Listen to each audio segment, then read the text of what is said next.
So, Black Clover. If you had to ask me what the biggest theme was, like I say with every video, it would be the fight against discrimination. So, what is today's video about?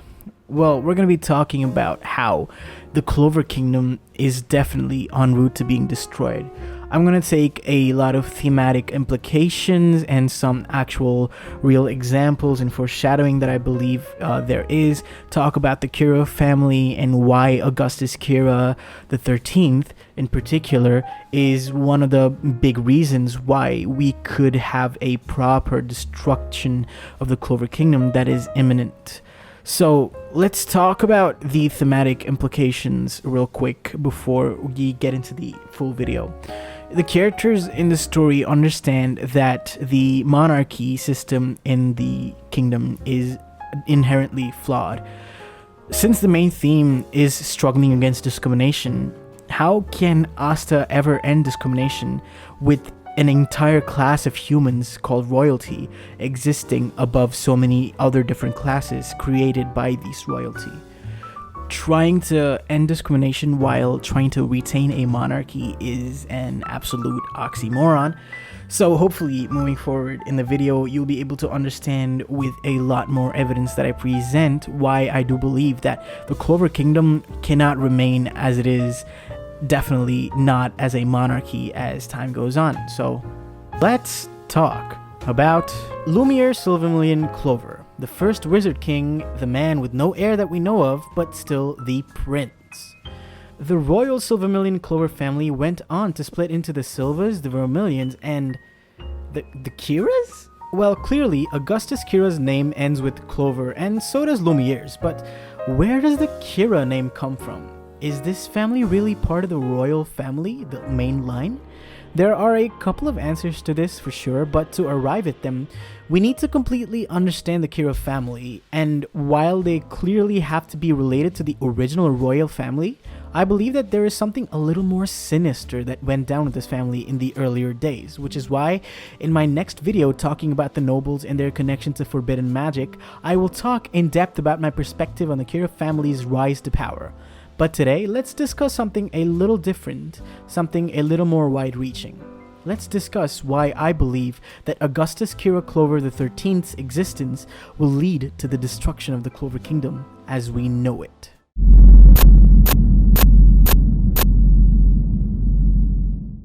But before that, make sure to drop a like and subscribe to the channel, and turn on post notifications for part 2 of this theory, which will be dropping next week, and also turn on notifications for my theory on the true goal of the Dark Triad, which Tabata has hidden from us for a long time, which will drop by probably the end of this week. So, Augustus and the Kira family in general being royals depends on what your definition of a royal is, because obviously the royal family, the original royal family, has been married to other noble houses, without which it could not have continued, and from what I understand, the name Clover seems to be the representation of the position of king of the Clover Kingdom, and not like an actual last name. Obviously, the Kiras are a noble family that married into the royal family, but if that was the case, then how are they the presiding royals, and how is their name much bigger and big enough to matter on the same level as the Vermillions and the Silvers, whose names are clearly directly derived from the original royal family? I will talk about this particular point further in my next video regarding the rise of the Kira family to power and everything like that. So let's move on here and talk about more things that can help with my theory. So Augustus's full name is Augustus Kira Clover the 13th. Does this mean there have been 13 Augustus Kira Clovers? Well, if that's the case, then assuming the average lifespan of humans in this world is 80 like ours, the Kiras have been royals for like 13 generations, which roughly translates to about 1,000 years, which does not really make sense because they were clearly not part of the royal family during Lumiere's time, given from the family name. So from this we can gather that the Kiras were aristocrats, probably not actual royals, and they married into the royal family sometime in the last 2 to at least 6 generations, since Lumiere till the most recent. We'll touch upon this a little later in the video, so make sure to remember it, but that's a little important. So let's move forward to something else. In my opinion, it is quite clear that Augustus did not win over the royal throne due to his political acumen, as is evident by his actual character, but someone else in the Kira family had already become the king before him, or queen before him, and passed the throne down, which is the reason why I believe that they had to be a part of the royal family at least 2 generations ago and did not become part of the royal family with Augustus Kira. So, let's break down the whole Kira family as we know it. We have Augustus, Damnatio, and Finis. Those are the only 3 that we know. Augustus is 35 years old, Damnatio is 28 years old, and Finis is 25 years old. This puts them all in relatively close ages, and this coupled with the fact that Finis is actually Augustus's grandniece, while only being 10 years younger than him, makes it obvious that Augustus was clearly not the oldest sibling. So, per my understanding, Augustus had an elder sibling, a sister. The sister, who could have been the queen, I guess was married into the Comrake family, and had a granddaughter, who also happens to be our Finis. Also, just as a nice little tidbit, Comrake actually means calm nation. Plus, this being a German name makes it clear to us that this family is very important to Tabata, given so many of the important characters such as Licht, Nacht, Morgen. All of them were really important, so I do believe that Tabata might be setting up something a little more important for this, but we barely have any information on this at all to speculate, so let's shelf that discussion for another day. But of all of the Kiras, the person whose identity intrigues me the most is Damnatio's father. From the implications, like I said before, it is clear that Augustus was given the throne from the previous king by birthright. And if that was the case, Augustus's father was the previous royal king. Since they're so close in age, it is possible that Damnatio and Augustus are brothers. But this would mean that Damnatio judged his father, who was the actual king at the time. But by understanding how corrupt the Clover kingdom is, there is absolutely no way that this kind of judgment would have been accepted, especially against the actual king. Conversely, since we know that Augustus was the youngest sibling and his grandniece is only 10 years younger than him, it is quite possible that Damnatio was Augustus's nephew.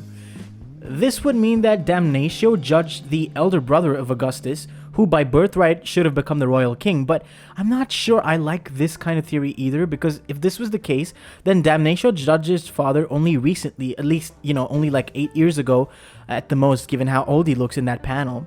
And by that logic, his father, who was clearly older than Augustus and had more claim to the throne, did not become the king. So, it does make a whole lot of sense. So, the only other and most plausible scenario I can think of for the identity of Damnatio's father is that it is possible that Damnatio's father was Augustus's uncle, making Damnatio and Augustus cousins. This would definitely work with regards to age, and this would make sense the most as to why Augustus got the throne and not Damnatio's father despite him being older. This is because Augustus had a more direct claim to the throne and Damnatio's father did not.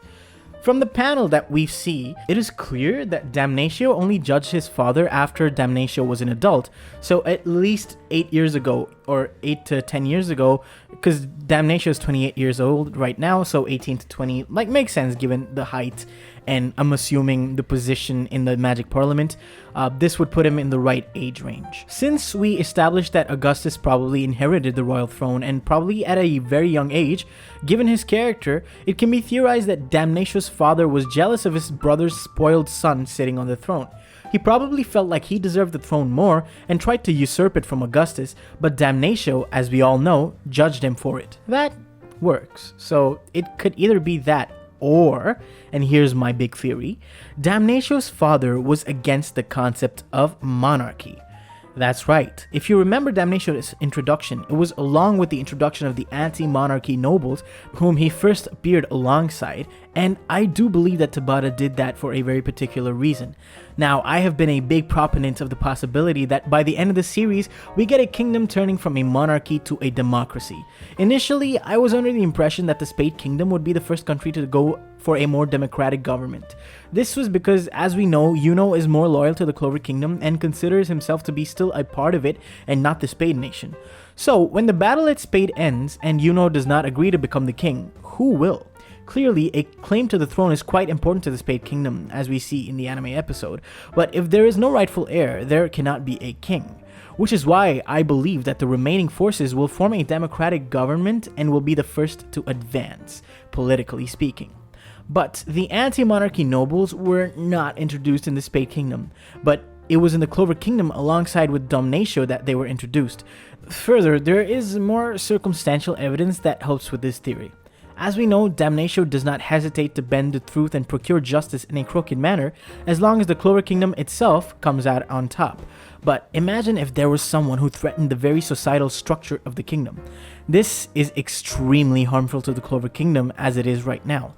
Even if democracy would ultimately be better for the kingdom as time went on, I doubt Damnatio would be open to understanding that. Besides, in the short run, it would put the whole kingdom in disarray, opening it up to potential invaders. If not, the invasion, power struggles, and other political unrest could cause so many more problems than the ones they already have under the monarchy, which could be the reason why Damnatio judged his own father.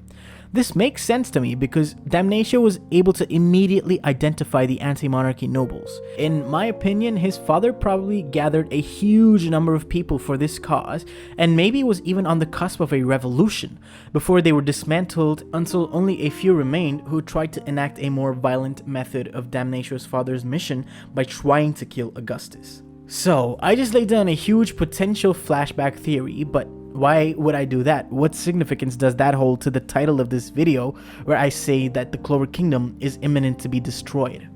Well, the answer to that is as follows. Like I stated in the beginning of this video, the class struggle is the main theme of discrimination. So how can that be possible with the existence of royalty? The corruption and class disparity is only furthered by the existence of royalty. The horrible experiments that Mars was subjected to and the conquering nature of the Diamond Kingdom all stemmed from their ruler who had a lust for power. While the Heart Kingdom seems to be unaffected by class disparity from what little we know of it, I do believe that the existence of the horrible monarchy under the Spade Kingdom and the clearly corrupt monarchy of the Clover Kingdom, and like I just said, the Diamond Kingdom's king being very corrupt as well, is plenty of evidence to suggest what Tabata is trying to convey is that monarchies do nothing but enhance this class disparity, which is what the main character of his manga is struggling against. To add to just this, we even see that the citizens of the Clover Kingdom do not see a real need for the royal king and would prefer the magic emperor or the wizard king, whatever, to take on both duties. And though this seems mostly like a gag, I do believe that this is an important understanding that we need to have of the people of the Clover Kingdom. So, eventually, I do believe that there is a possibility that Tabata has Asta realize this and try to go against the concept of royalty. This would cause a lot of friction between him and the people whom he has converted from being bigots earlier to those who are friendly to his current cause. I do believe that this would be an extremely interesting direction for the plot to take, where it is possible that Noel and even Mimosa actually let go of their titles as royals, which could be a very powerful moment, and they fight with Asta for equal rights and a democracy inside the Clover Kingdom, where all classes of people are represented in the government decision making. This would let us see a lot of internal conflict for these characters and a lot of character progression as a whole for the main cast. So let's circle back to a topic that I covered earlier. The current presiding king, Augustus, is the 13th of his position overall. That means we have to go back 1,000 years for the first ever monarch. So if you remember my History Will Repeat video, where I talk about the Shadow Palace and the Cliffot incident of the ancient past, and how the entire character of Zagrid foreshadows the entire plot of Black Clover, you would recognize this timeline. If the previous Cliffot incident took place 1,000 years ago, which seems likely given the fact that Baval the elf does say ancient past, then the Shadow Palace, which was locked inside the Clover Castle, could have definitely only been done after the incident. This leads me to believe that the splitting of the human kingdoms into Clover, Spade, Diamond, heart, whatever, only happened after the incident had occurred, and previously they had probably been different kingdoms, maybe one huge kingdom, whatever, right? So if this was the case where 80% of the population of the continent was destroyed, could this mean that there were many more races that existed in greater numbers in the past than just humans and elves? And, we haven't seen any dwarves other than the half-dwarf. So it is very possible that multiple genocides had happened earlier, so could this mean that there was a great genocide of all living beings during this incident, which is why there are so little of the other races? In my opinion, it would be very possible that beyond this continent, there aren't many living societies, and that the previous Qliphoth incident could have destroyed a lot of the world. The Land of the Rising Sun could obviously be one of the few exceptions to this, but overall, I do think that this is a very, very good possibility. So, why am I bringing up the previous genocide here? What does this matter to the video? Well, if you know anything about numbers, particularly the unlucky ones, the number 13 is very, very important in the unlucky ones of it all. Number 13 spells death. So if you recall your memory of the history will repeat itself video, this number and the current events of the manga signify a lot of negative things. And most importantly, death is the 13th trump or major arcana card in most traditional tarot decks. So while tarot cards do not have clovers or hearts or any of the usual symbols that you find on other card bases, we do know that Tabata has mishmashed a lot of lore to his series. So, taking inspiration from another set of cards, deck of cards, does not seem to be too far off. So let's, and if you think about it, along with all the other evidence that I have presented, this lines up really, really well. So this death card is used in tarot card games as well as in divination, which again is important because Julius did say that the Clover Kingdom would be destroyed in one of his 3 predictions. The death card, which is number 13, usually depicts a skeleton, someone sometimes riding a horse, but more often wielding a sickle. Surrounding it are dead and dying people from all classes, including kings, bishops, and commoners. It is unlikely that this card represents physical death. Typically, it implies an end, possibly of a relationship or an interest, and therefore implies an increased sense of self-awareness. So, if all of this comes into play, and based on what the tarot implies, death, or more importantly, change, is coming to kings, bishops, and commoners, 3 classes of people just like the Clover Kingdom.